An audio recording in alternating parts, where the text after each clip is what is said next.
Welcome to my channel. Don't forget to like and subscribe. The alien woman asked for help, never expecting the human man to respond. The city no longer sang. Once, the air above these streets shimmered with light songs, resonant energy woven into towers of crystal and stone, a chorus of invention that made the very atmosphere hum.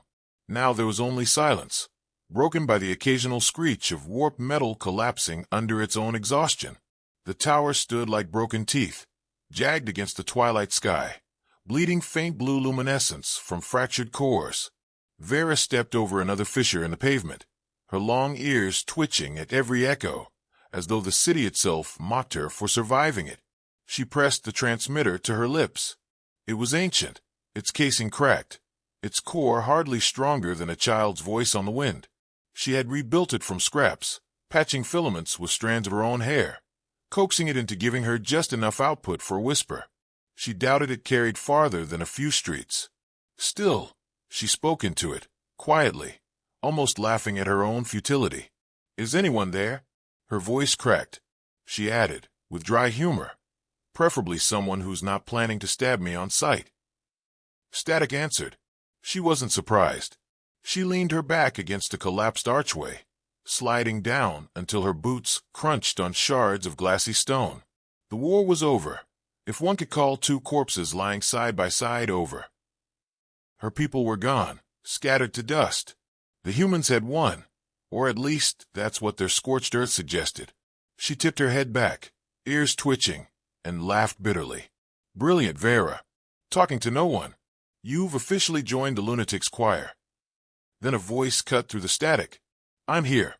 Her head snapped forward. She almost dropped the transmitter. The words had been playing low, carrying no threat, only the steady cadence of a human tongue. "Who said that?" Her pulse raced. "Identify yourself." There was a pause then. "Depends. Are you planning to stab me on sight?" Veyra blinked, then choked on a laugh that came out more like a cough. "That depends. Are you human?" Another pause. "Last I checked. Still have all the usual parts. Well, except one toenail, but that's a story for later." Her ears tilted back. "You're mocking me." "Little bit, yeah. You sound nervous. Figured I'd lighten the mood." Veyra clutched the transmitter tighter, peering into the shadows between fallen towers.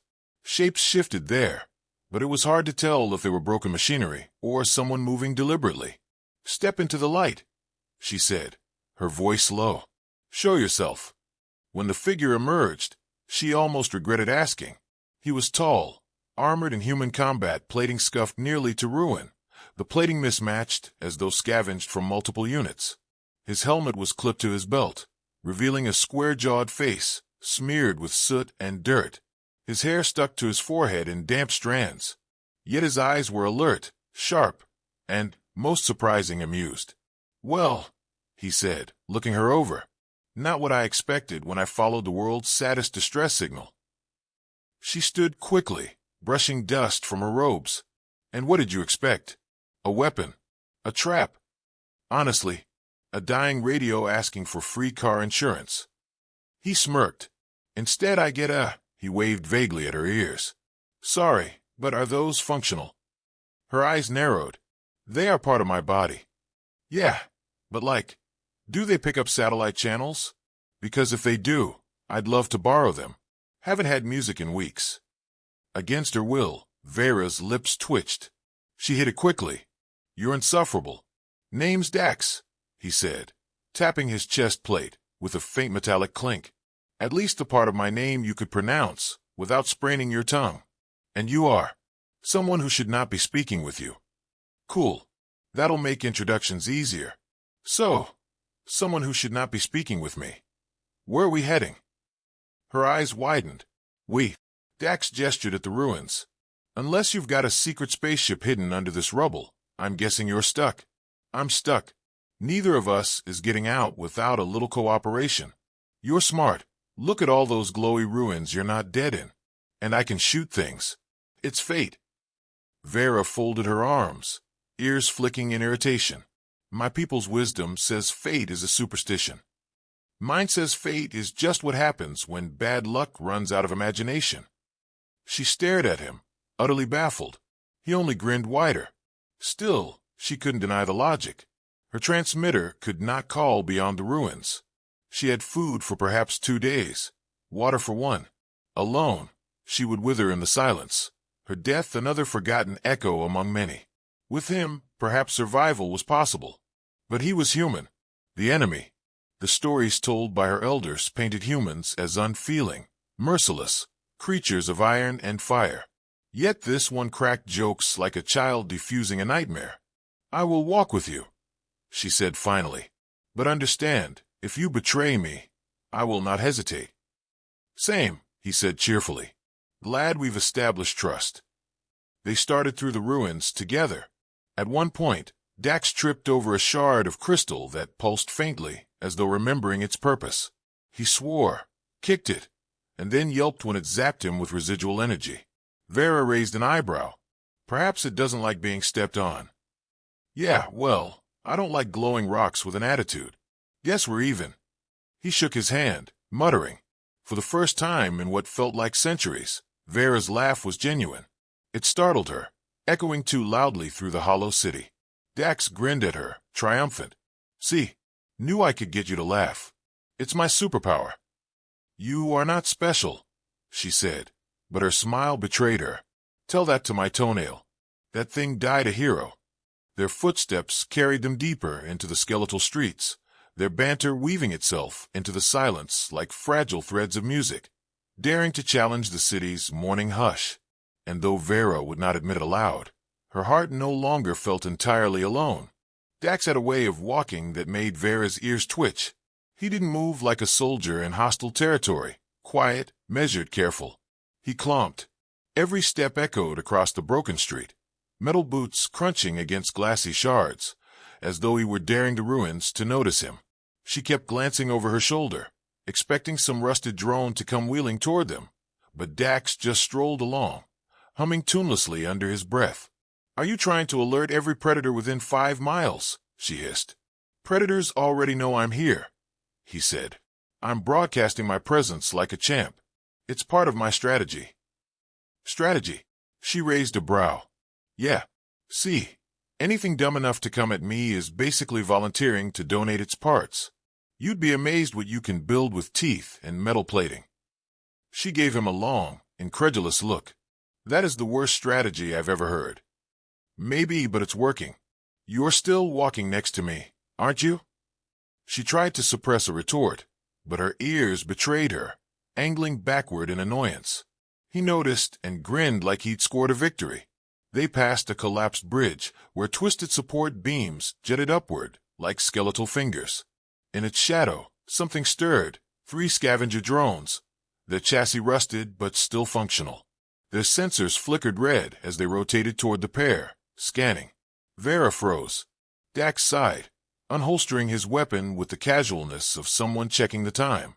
The rifle was battered, patched with tape and alien metal plates welded onto the barrel, but it powered on with a low hum. "Wait," she whispered. "They respond to energy signatures. If you fire." Too late. A bolt of plasma seared one drone's sensor clean off. The machine screeched, lurching toward them. "See," Dax called over the whine of charging capacitors. "They love me." She muttered something in her own language that sounded like an ancient curse, then darted forward. Her fingers danced across the glowing rune circuit on her wristband. Symbols flared to life, weaving into a grid that shimmered between the drones. The nearest slammed into the barrier, sparks flying. Dax whistled. "Nice light show. Can you make it play music?" "Concentrate," she snapped. The third drone flanked them, skittering low. Dax rolled aside, firing another shot. This one so sloppy it half melted a wall instead of his target. Rubble cascaded downward, narrowly missing his head. "Relax," he said, coughing through the dust. "That was tactical landscaping. You're going to kill us both."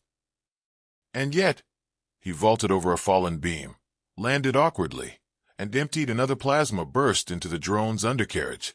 It sparked, shuddered, and collapsed in a heap of smoking parts. He pointed at it with triumph. "Teamwork. You didn't even listen to me." "Of course I did. I just ignored you. That's different." She wanted to scream.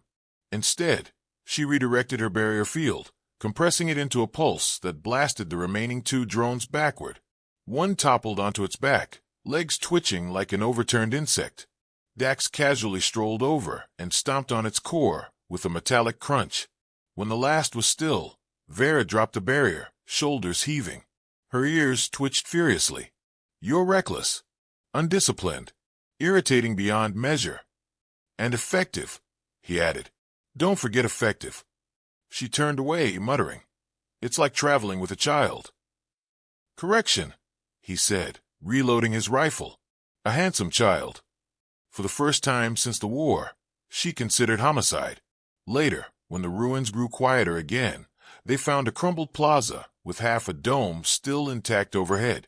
Veyra settled against a stone bench, brushing crystalline dust from her robes. Dax flopped down beside her with no regard for dignity, armor clanging against the seat. "You're insufferable," she said flatly. "Hey, you laughed yesterday. That means I'm growing on you." "I laughed at you, not with you." "Details," he said, waving it off. For a few moments, silence stretched between them. Veyra tilted her head back, gazing at the fractured sky through gaps in the dome. Stars pricked the void, faint but constant. She wondered if her people still existed somewhere out there, scattered like sparks. "Why are you here?" she asked suddenly. Dax blinked at her. "What do you mean?" "You're human. You won the war. Why remain in the ruins of my city instead of returning to your glorious victory?" He scratched his chin, smirking without humor. "Glorious victory, huh? Lady, if you saw the mess on our side, you'd know nobody won anything. I got cut off from my unit. Haven't seen another human in months, maybe? Time's fuzzy when all the clocks are fried." Her ears lowered slightly. "So you're stranded. Like me." "Exactly. Which means the universe, in its infinite sense of humor, decided the elf radio scholar and the grumpy soldier are now best friends." "Stop calling me that." "Fine. What do I call you then?" She hesitated. Sharing her name felt like surrendering ground, but withholding it seemed smaller somehow. "Veyra," she said at last. "Veyra," he repeated, rolling it around like he was testing its weight. "Not bad. Flows better than elf radio. Everything flows better than that." He chuckled, leaning back with his hands behind his head. "Well, Veyra, looks like it's you, me, and the ruins. Unless you've got a better plan." She looked at him for a long time. He was infuriating, yes, loud, reckless, and irreverent. But he was also alive, and against all odds, he made her feel a little less like she was walking through a tomb. "No plan yet," she admitted. "Good," he said, eyes closing. "Improvising is my specialty." "That terrifies me. See, we're bonding already." She sighed, staring at the broken skyline. Against all reason, she almost believed him. The deeper they moved into the city, the louder the ruins seemed to breathe.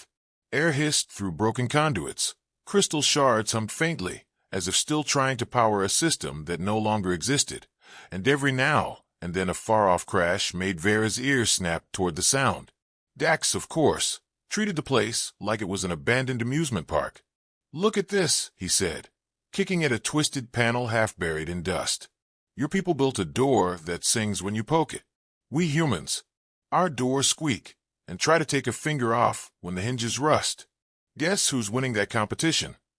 "It's not a competition," she replied, crouching to examine a line of symbols faintly glowing across the wall.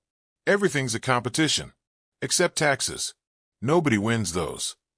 She didn't bother asking what taxes were. His constant chatter was maddening, but it did keep her from drowning in the silence that had haunted her since the fall. She traced the symbols, muttering under her breath, and they flared brighter, unlocking a seam in the wall. The stone folded back with elegant precision, revealing a passageway into the archives. Dax whistled low. "Secret door. Classic. Tell me there's treasure." "Knowledge," she corrected, stepping inside. "Right. Treasure you can't sell on the black market. My favorite kind." The passage smelled of ozone, the air crackling faintly with old energy. Veyra moved carefully, fingers brushing the etched lines in the walls. They reached a chamber where crystalline pillars jetted upward, their cores dim but intact. She felt a pang of longing. Here once, her people had stored the songs of their history, each pillar a chorus of memory. Dax tapped one with his rifle butt. It rang like a bell. He winced. Ow! My teeth just buzzed. Is that supposed to happen? You shouldn't touch anything. Correction, I shouldn't touch anything. But I do anyway. That's called curiosity. Or stupidity. The line is thin. She shot him a look, but he only grinned unfazed. Still, she needed him, if only because the city was no longer safe. Her wristband flickered with alerts. The autonomous defenses here still had charge, and they were scanning for intruders. Stay close, she warned. Don't worry, he said. I'm like your shadow, except louder, clumsier, and significantly more handsome. The first trap triggered before she could argue. A panel under the floor shivered, then snapped open, revealing a grid of energy beams that leapt upward. Dax yelped and stumbled back, nearly falling into it. Are you trying to kill me? He demanded. That's the defense system, she said calmly. It recognizes me. It doesn't recognize you. Well, that's rude. I'd give it a smiley face if it helped. She ignored him, stepping lightly across the floor, pressing her palm against specific points in the wall. The beams flickered and faded. She glanced back at him. There. Safe. Great, he muttered. Nothing like a laser cage to get the heart rate up. I think my armor just sweated. They pushed deeper into the archives. Dax cracked jokes every other step, comparing glowing conduits to alien Christmas lights, insisting one collapsed stairwell was clearly a death trap built by someone who hated legs, and suggesting they install vending machines in the ruins. Veyra rolled her eyes. So many times, she was certain she'd strain them. But when they reached the central chamber, her amusement faded. The great archive crystal lay shattered, its fragments scattered like frozen tears across the floor. The voices of her people, songs, records, histories were gone. She sank to her knees, staring at the wreckage. Her ears drooped low. Dax stood awkwardly behind her, scratching his jaw. I don't know what to say. Sorry, that feels too small. She whispered, everything is lost. He crouched beside her, picking up one shard and holding it carefully. Not everything. Look, this one still glows. Maybe there's something left. She blinked. The shard did pulse faintly, a dim rhythm like a heartbeat. She reached for it, and when her fingers touched, it sparked. For a moment, images flickered across her mind, flashes of her people laughing, singing, debating. Then they faded. Tears pricked her eyes. She pressed the shard to her chest. Fragments. Fragments are better than nothing, Dax said softly. Then, grinning, he added, also safer to carry than giant glowing crystals. Easier on the back. Despite herself, a weak laugh escaped her. You reduce everything to a joke. Not everything. I haven't joked about your ears in at least 2 hours. That's progress. Absolutely. Personal growth right there. Before she could reply, the walls shuddered. The archive's defense systems roared awake, awakened by the shard's activation. Panels slid open, releasing small hovering drones armed with crackling rods of energy. Their sensors locked on Dax instantly. Of course, he muttered, raising his rifle. They hate me. Everybody hates me. Veyra stood quickly, brandishing the shard. Stay behind me. I can override them. Yeah, well, they've got pointy sticks, and I've got bullets. Let's see who wins. The drones darted forward. Veyra sang a string of syllables, her wristband amplifying the tones. The drones faltered, confused by her command. Dax, meanwhile, fired a blast that ricocheted wildly, nearly taking his own helmet off. She glared at him. You're impossible. Hey, I'm distracting them, he shouted as one drone spun in circles, its sensors scrambled. Between her control song and his chaotic gunfire, they managed to disable the swarm. When the last drone clattered to the ground, sparking faintly, Dax leaned against a wall, panting. See, teamwork. You sing, I shoot badly, and somehow we survive. Her lips curved faintly. You survived because I was here. Exactly, he said cheerfully. And because my bad aim is actually a tactical strategy. Never know where the bullets will go, keeps the enemy guessing. She shook her head, clutching the shard. He was reckless, absurd, and infuriating. Yet he stayed. And as they stood in the broken archive, breathing hard, she realized she no longer felt like a ghost wandering alone through ruins. Fragments, she whispered again. Yeah, Dax said, slinging his rifle. Fragments. We'll put him back together. One piece at a time. The storm came without warning. At first, it was a soft hiss, like sand shifting against metal. Then the air itself seemed to vibrate. A haze of dust rolled between the broken towers, glowing faintly where the particles brushed against the static fields still clinging to the ruins. Veyra stiffened, clutching the shard close. Electro-storm, she whispered. Stay under cover. Electro what now? Dax squinted into the haze. A ripple of blue sparks leapt between two bent pylons, crackling like lightning caught in a cage. Oh, that. Neat. Not neat. Fatal. She pulled at his arm. Move. They darted into the shell of a building, the walls humming as the storm swept closer. Energy skittered across surfaces, tiny arcs snapping between shards of crystal embedded in the rubble. Dax tapped one curiously with his glove, and yelped as the static jolted him. Okay, note to self, don't lick the walls. Why would you? She cut herself off, ears angling backward in disbelief. I wasn't going to. Just saying. For science. They pressed deeper inside, weaving through leaning beams and half-melted corridors. The storm roared outside now, a curtain of glowing dust that swallowed the streets. Sparks flashed like stars falling sideways. Veyra guided them carefully, her wristband pulsing with warning glyphs. Never seen weather like this, Dax muttered, ducking under a collapsed arch. Back home we just had rain. Sometimes snow. Nobody ever warned me about glowing doom clouds. That's because your world is primitive, she said. Primitive? Excuse you. We invented pizza. That's practically enlightenment. She frowned, unfamiliar with the word. Pizza. Don't worry, he said.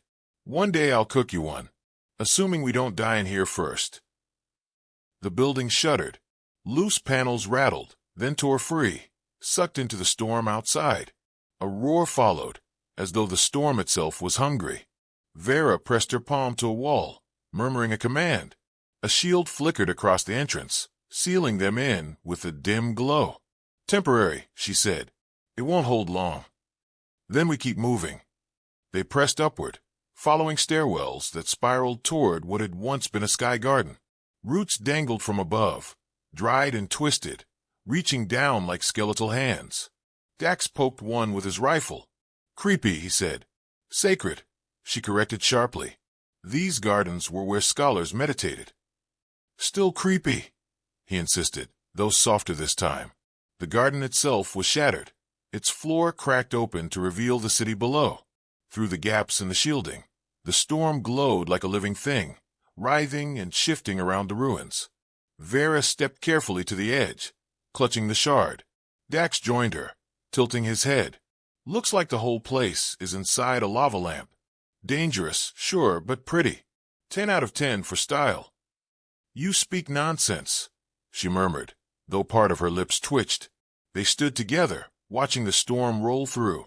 For a moment, despite the danger, there was stillness. Then the sound came, a low mechanical growl, grinding from beneath the rubble.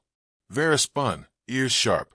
A section of floor collapsed, and from the dust rose a drone beast, one of the old war machines left to slumber. Its body was half-mangled, plates missing, but its eyes lit red as it scanned them. Dax groaned. Of course. Big angry robot dog. Why not? Day was getting boring. The machine lunged. Dax fired, shot sparking across its armor. Veyra raised her shard, channeling its faint memory into her wristband. A harmonic pulse burst outward, scrambling the drone sensors. It staggered, metal claws gouging the stone. Nice trick, Dax shouted, ducking behind a pillar as the beast lashed out. You got a setting for explode. Not yet. She strained, focusing on the shard. Images flickered, scholars binding war beasts to their will, guiding them with songs. She tried to mimic the tones, her voice trembling as she sang the old command. The beast froze mid-swipe. Its eyes flickered between red and blue, systems caught between rage and obedience. Dax peeked from cover. Did you just hack the robo-dog with karaoke?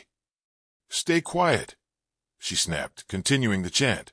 The beast lowered its head. Its claws retracted. It let out a low, mechanical rumble that sounded almost obedient. Dax stepped cautiously closer. Okay, I admit that's impressive, but also terrifying. Can we keep it? It's not a pet.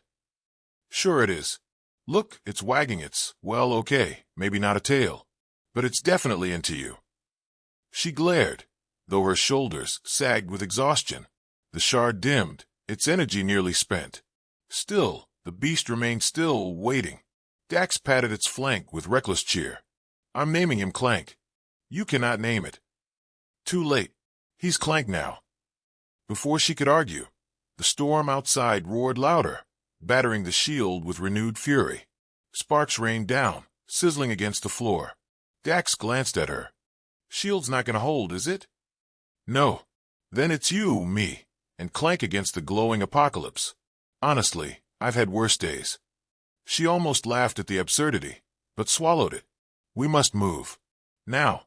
Together, with the machine lumbering behind like a reluctant guardian, they pushed deeper into the ruins, away from the storm that wanted to swallow everything whole. Dax muttered, half grinning. Worst road trip ever. But at least the company's improving. Veyra shook her head. Shard clutched tight, but she didn't disagree. The city's heart waited at the end of the ruins. Veyra felt it long before she saw it. The thrum of deep resonance buried in the stone.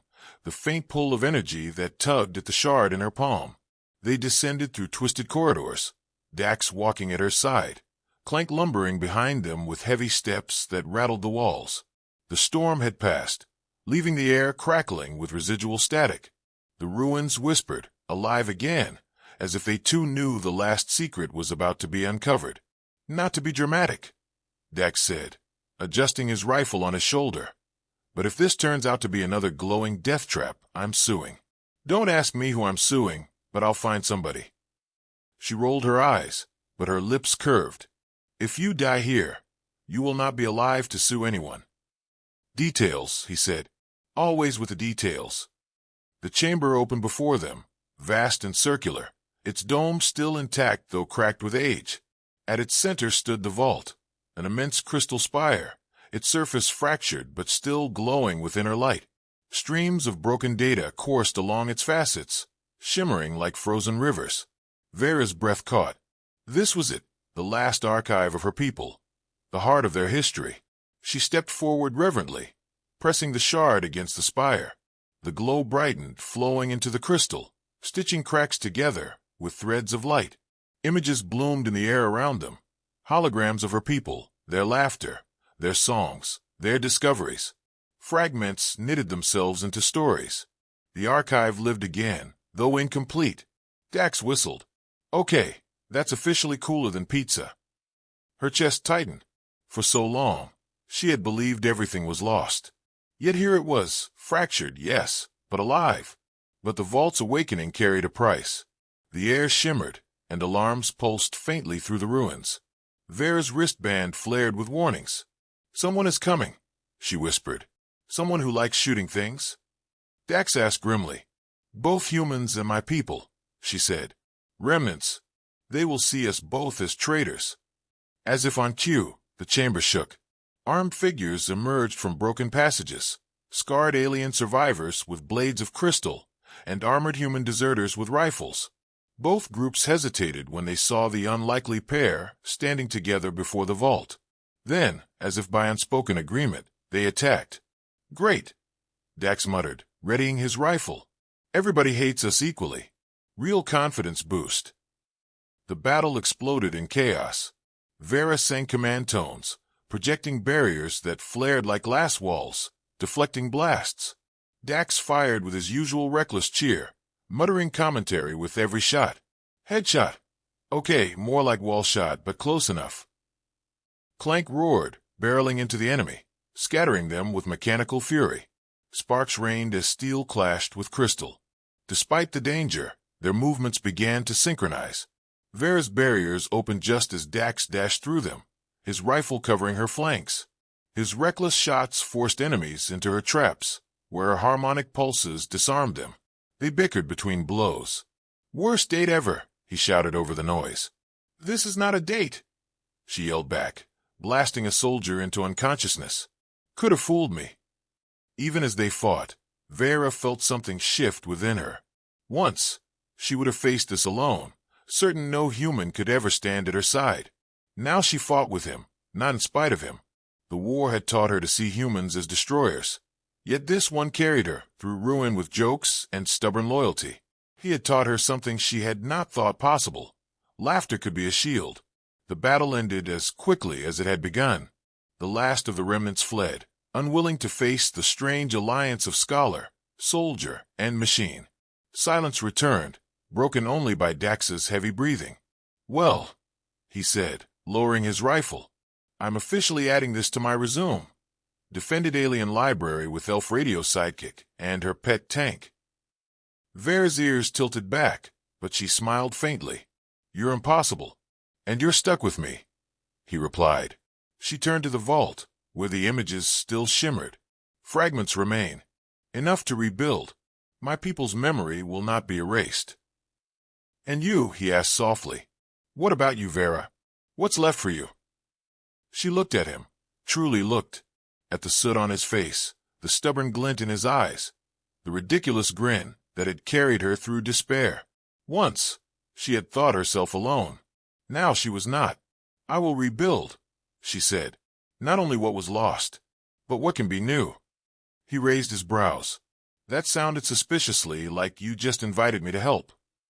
"You already have," she said quietly. For once, he didn't joke. He only nodded, a rare seriousness settling over him. Then, inevitably, his grin returned. "Guess this means we're business partners. Or co-conspirators. Or, best friends forever. Whatever label you like." Her laugh surprised even herself. "You are unbearable." "Yeah," he said, slinging his rifle across his back. "But I'm here." Together, they stepped out of the chamber, Clank trailing loyally behind. The storm outside had cleared, leaving the city bathed in pale light. The ruins were still broken, still haunted, but for the first time since the fall, they no longer felt like a tomb. As they walked side by side, Veyra's ears tilted toward him, catching the rhythm of his footsteps. They were steady now, no longer the clumsy clomp of a stranger, but the beat of a companion she had chosen. Fragments could be enough. Fragments could build something new. The end,